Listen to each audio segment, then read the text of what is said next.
Hello, this is lesson 2 with Aiden. We're back. I forget if we went over it last lesson, but I'm gonna go over some more like housekeeping things with the viola this time. So before we even take, I know we didn't even touch the bow last time, so the bow's gonna stay in the case for the first few minutes. So this is gonna go down here. I want you to put the shoulder rest on by yourself. So basically how I do it is you find the groove with your collarbone and shoulder, and you basically just take that groove and then copy it onto the viola. So I just want you to just try to like do that for me. Like this? This angle? Yeah.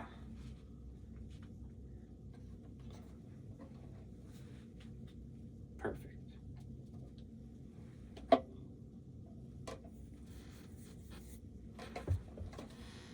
Make sure it's, yeah. And then remember last time exactly. Does it just slot in there, or is there like something to tighten? It's different for each person. You may have to like adjust each side so that it fits better. So you can play around with that a little bit.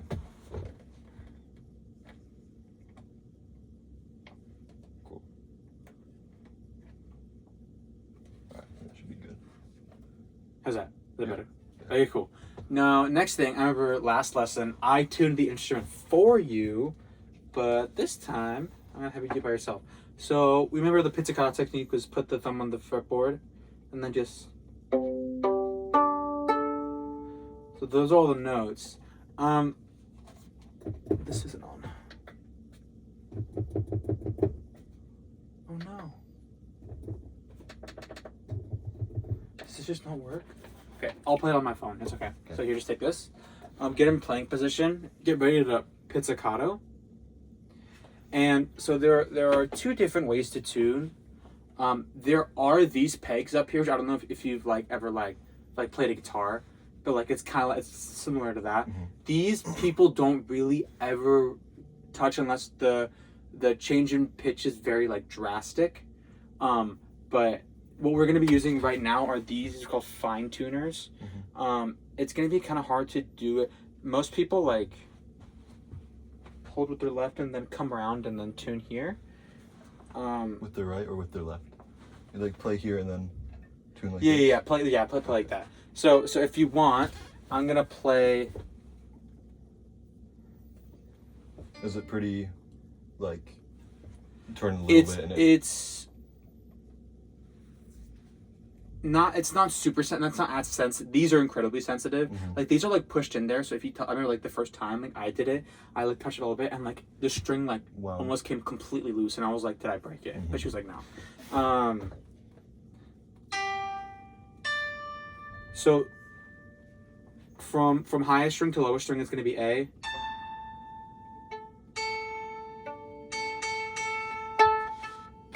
Yeah, remember to give it a good pluck. And remember, when you pluck pizzicato, you're going to want to pluck it right here.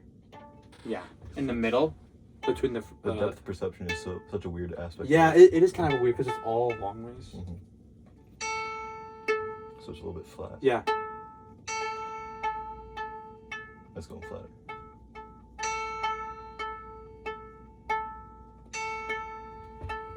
You can pluck a little bit louder from here. Yeah.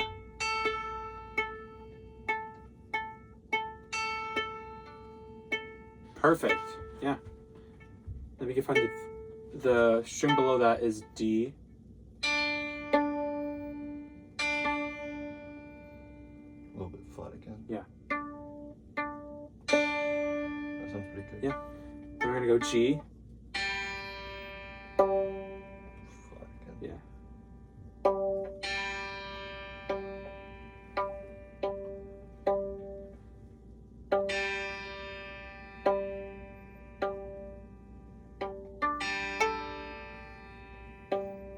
Then go to C.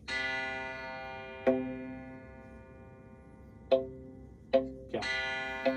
That one's pretty good. Okay. Just for a general rule of thumb, a lot of things can contribute to the instrument getting out of tune. You know, when wood gets hot, it expands, and then the strings get tighter, so you're trying to go a little more sharp.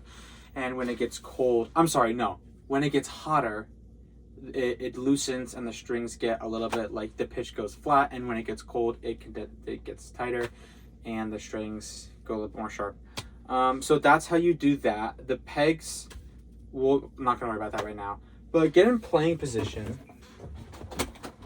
And awesome.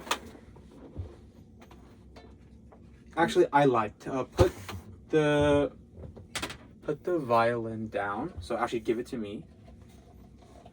And this is the bow. Actually, wait, no, I lied. You don't get the bow yet. I should have figured out. Nothing. I know. You don't get anything. I just need to figure out a place to put everything. It's a good excuse to practice my posture. Exactly. Shit, I didn't have to tell you. So this is the bow. First things first. When we take the bow out, the first thing we're gonna do is tighten it. So we're always going to twist the bow, tighten it. See how the horsehairs? Are you able to see that? Mm-hmm. See how it's getting tighter? It was like, this is what it was like when I first took it out. It was like this. See, like a little like loose, and then you tighten Almost it. touching the Yeah, exactly. wood. It was touching the wood, and now there's a good inch between. This is horsehair, so just some maintenance things. Horsehair is very delicate. It is very prone to like bacteria, so that's why like we rosin the bow a lot. Do you know what rosin is? I mean, familiar with it as an idea. Yeah. So rosin is kind of like a chalk that just just enhances the performance of the horsehair, makes it glides across the string a little bit easier.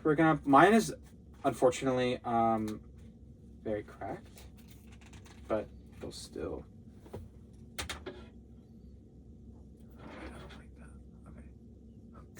I might as well. That's what it was meant for. I'm just kidding. This is the rosin. This is a yellow rosin. There's black and very dark, like blue ink rosin. Basically, when you're applying rosin, you take it out and you just gently move the bow along, up and down, just like that. Give it a try.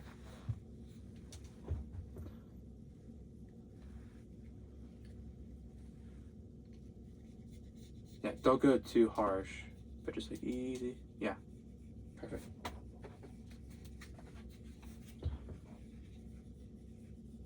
Awesome.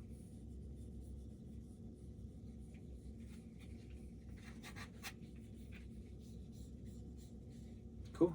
Give me that. We'll put that away. You can hold on to the bow for a little bit. So next thing we're going to teach is bow positioning, how to hold the bow. So I'm going to demonstrate. When we're holding the bow, the first thing we're going to want to do is get rid of all the tension in our right wrist and hand. So just go limp. Just go limp. Absolutely, yeah. So we call this like jellyfish. We call this like limp. Go ahead and hang your hand out a bit more. Yeah, totally limp. And then go ahead and like kind of give me the thumbs down, but like a totally limp thumbs down. So that's the kind of overall approach. That's the kind of overall approach we're gonna have when holding the bow. So we're gonna go thumbs down, and then the first thing we're gonna do is put our thumb right where this wood here meets this area right here. This is called the frog of the bow. Mm-hmm.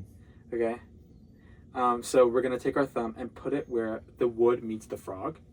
Then we're gonna take our index finger, and our instinct may be to do this right here and pinch it like this, but we're gonna want to do this. Use the side of your index finger. So the approach is of a side, because we need to have that kind of dexterity when we're having it up here. So that's why we're doing it to the side a little bit. And then you're gonna want to have your ring finger on this dot right here, and your pinky can sit wherever. So can your middle finger, just comfortably. The important thing about the pinky there is that there's no tension in it. So a lot of times students we see this. You can see the tension, like the color differentiation in the skin. So just, loose, just still bow. So most of it's between the thumb and the index finger. Absolutely, that's where most of the control and pressure is going to be. So before we play it on the viola, I'm just gonna have you do a correct bowl hold. So like right here in the little crook? Yep. And then you're gonna put the index finger there. Is it okay if I? Yeah. So you're gonna want to adjust, move the overall hand, twist it a little bit, relax. Ring finger goes right here. This can fall here, and pinky right there. Yeah. Okay. I want you to just try moving it around. We call these windshield wipers. So just if you have your hand right in front of you, just, you know, make sure not to hit anything, but like, yeah. Just getting the muscles familiar with that kind of movement. Yeah, it's weird to make contact with something but not put pressure against it. Yeah. And we're gonna do some of these. So we're gonna keep it straight. So the bow is gonna remain completely perpendicular to the ground at all times. Okay. So you're gonna go. You're gonna feel the stretch in the forearm and in the wrist. Yeah. Do a few more. Perfect, yeah. Let's do some whatever the opposite of air bowing is. Air bowing is when we have the instrument but not the bow. So we're gonna do the bow but not the instrument. Okay. So just you can pretend, you don't have to have your arm right here, but just pretend you have it and just like air play, I guess. Just on the movement. Yeah, it's hard with the pinky. It'll be easier with the actual viola. Yeah. Oh, because it's resting against exactly, because you don't have to focus on holding it up. Yeah. One thing important to know is that when we do put the bow to the strings, it's going to remain at all times perpendicular to the strings and parallel with the bridge. So always, there's not going to be any like cross sections. It's always going to be like, you know, just like that. And we're going to want to find that middle space, not too far up on the fretboard, but not too close to the bridge, to find that sweet spot right here. I'm going to give you this. Don't play anything yet, but just get familiar with the concept and the motion of it. You know, if you want to air bow a little bit, fix your. Make sure we're if this is wearing you out, don't worry about it. But like make sure to get more of a. You're kind of doing this, which is almost there, but can I see more of this? Okay. You know, like an overall like keep like this. You know when you do this and you see this muscle flex right here, that should be like it should be hard. Okay. You know.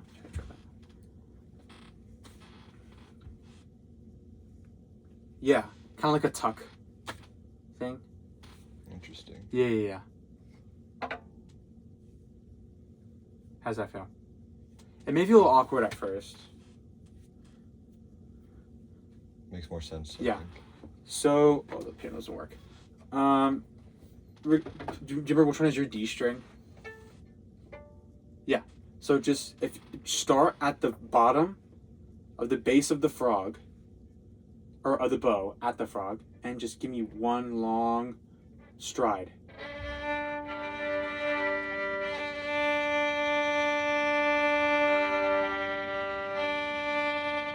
Yeah, awesome.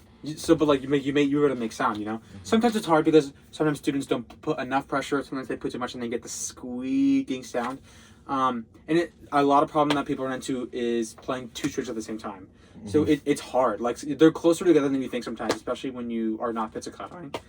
So just try it again, and this time focus on just playing that one string.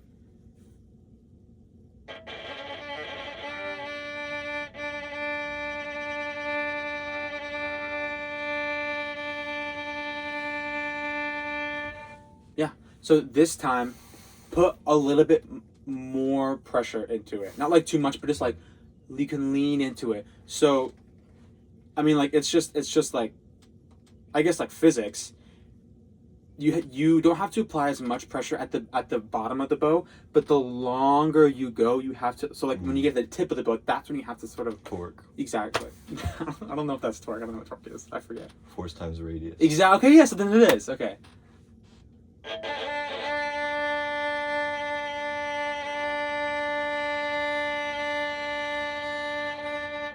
Yeah. So if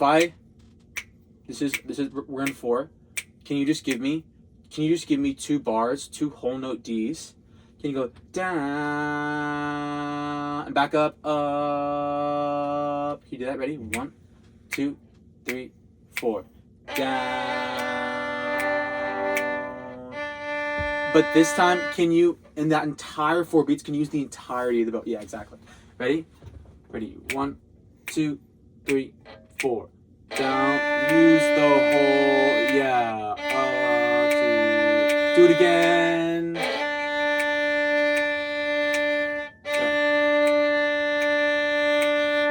Perfect. Wow. Yeah. Yeah. That's good. Extra beat. Yeah. Do you remember? Well, first things first. Now let's work in dynamics.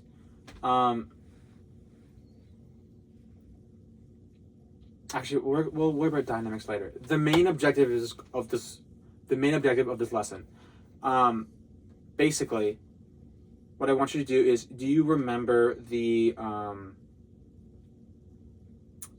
D major scale we did last lesson? I mean, I think it'll come back to me quickly. Okay, so give me the bow quick, and just from memory, I want you to try pizzicatoing. What you remember from the D major scale?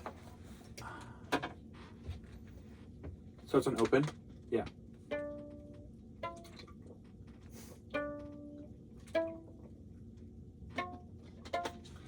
Good. Yeah.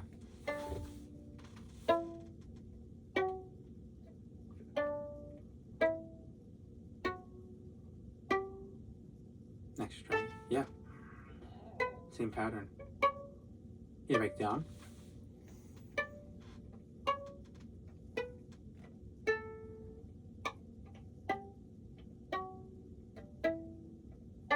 Yeah, what's really nice about doing it on a viola, I found, is that it's the same pattern on both strings for major scale. Mm-hmm. It's the same distance between fingers. You just move over a string. So another thing I want to teach you today is the 4th finger. So using that pinky. So you know how when we get to do, re, mi, fa, sol, the A, we switch to the A string, right? Like, that makes sense. Another option we have is to use our 4th pinky on the D string. So let's do the scale again, and I'll instruct you when we get there. So start with do, do, and then use the pinky like all the way down here. Yeah.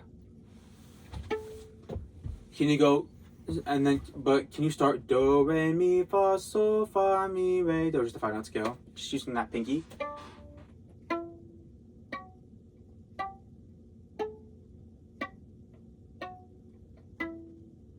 Yeah, if you do it again, that pinky I think needs to go a little farther out.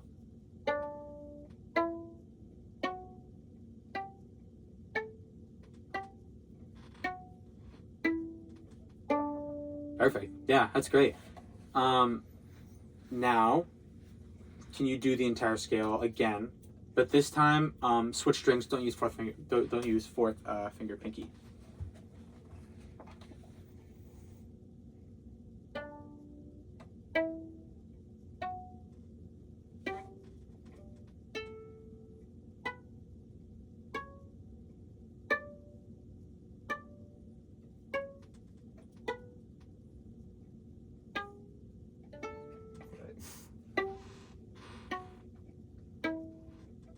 Yeah, one thing I appreciate that you seem to be doing already, what you caught on, is anchor fingering, which is basically where when we play a note that we know is gonna come in a scale pattern, we already have the fingers down there, so we can just lift and just go. You traumatized me with that one last time. I did? I remembered it. Okay. No. Traumatized. You said it like twice. I did? Mm-hmm. I was scared. Sorry. Well, it worked. You did it now. It did work. Okay. So now we're gonna use the bow, and we're gonna try to bow an entire D major scale. Or we're gonna start with just 5 notes. We're just gonna start with the first. We're gonna do re mi fa sol fa mi re do re mi. And you don't have to use the entire bow for each note, obviously. Actually, I lied.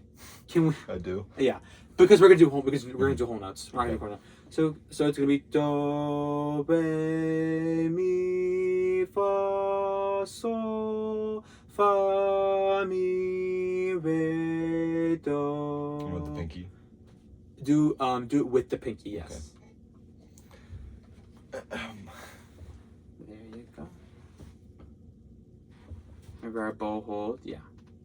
Like that. Yeah. Yeah. I'll give you 4. 1, 2, 3. Hold bow. 2, 3, 4.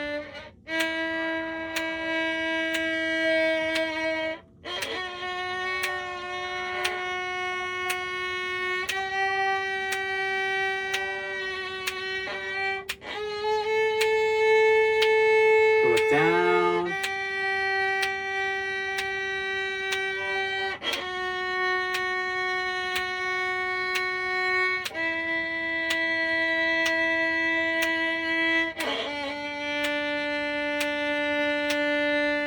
Perfect. Yeah. And one thing I noticed that you are already doing is like, if like let's say you start playing a note and it's like not like quite in tune, you can just like with the finger up and like it's fine.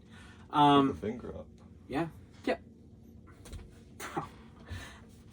Now for the A string, it's the same exact pattern. So can we just do sol la ti do? Sol, which on the A string, so open and then same pattern just to do and then back down to sol. Ready? Well, not yet. 1, 2. One thing I am going to say is when we start a down bow, we want as much bow as possible. Okay. So you can start further. Perfect. Right there. Yeah. Ready? 1, 2, 3, 4. Go.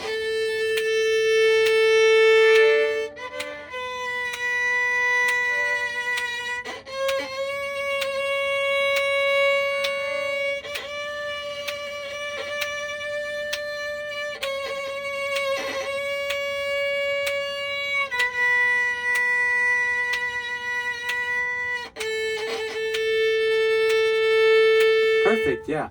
Artido maybe can move like a tiny bit back. There is a little bit of tape there, the black tape, which may help. It came off a little I'm bit. doing like a slightly above Yeah, that. yeah, perfect. Yeah, if you want to use that like the relative. I noticed when I tried to use more pressure, it got a lot shakier. Yeah. So Which is interesting. can I? So one thing that I really struggled with when I first started playing was the difference between.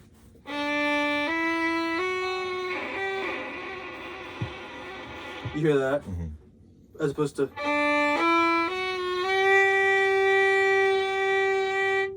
Pitch. I'm still like practicing, obviously, but.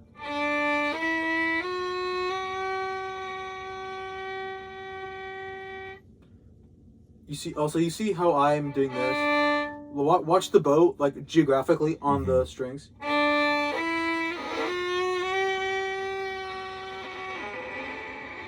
See how I'm drifting? That's on. You didn't have this problem, but I'm just bringing it up so you know what to look out for. But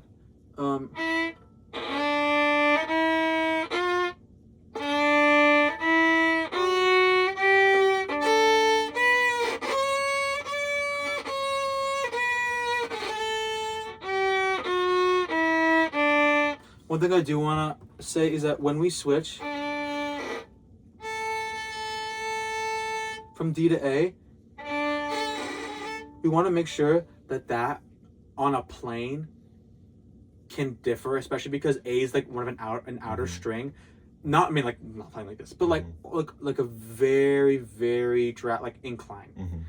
So I want you to see if you can just practice switching strings for me. So we're gonna go do on whole notes, re, mi, fa, and then we get to sol, switch to the A string this time. And then we're gonna stop there. Ready? 1, 2, 3, 4.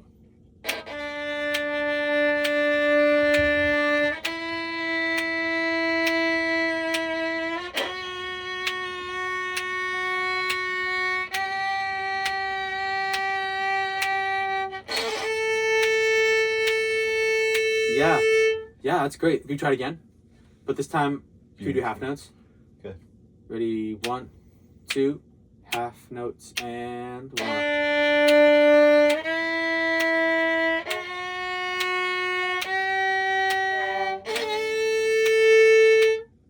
Yeah. Can we do the entire scale on whole notes and practicing just good posture, good bowing?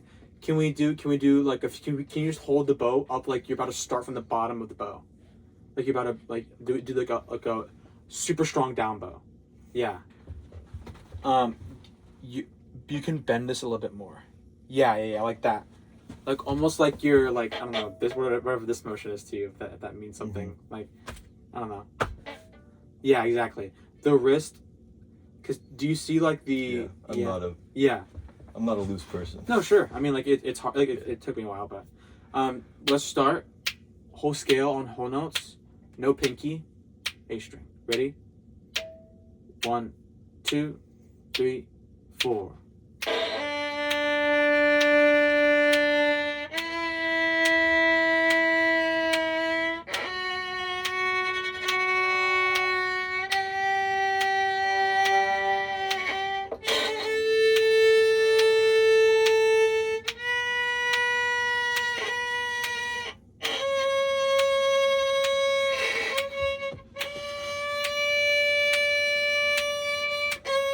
Yeah, perfect. I drifted. Yeah, that's okay. But just focusing on drifting, I mean, there are ways around that, just like, practice and stuff. But Yep. Yeah. All right. Good job, man. All right. We're good. Yeah. You can press stop.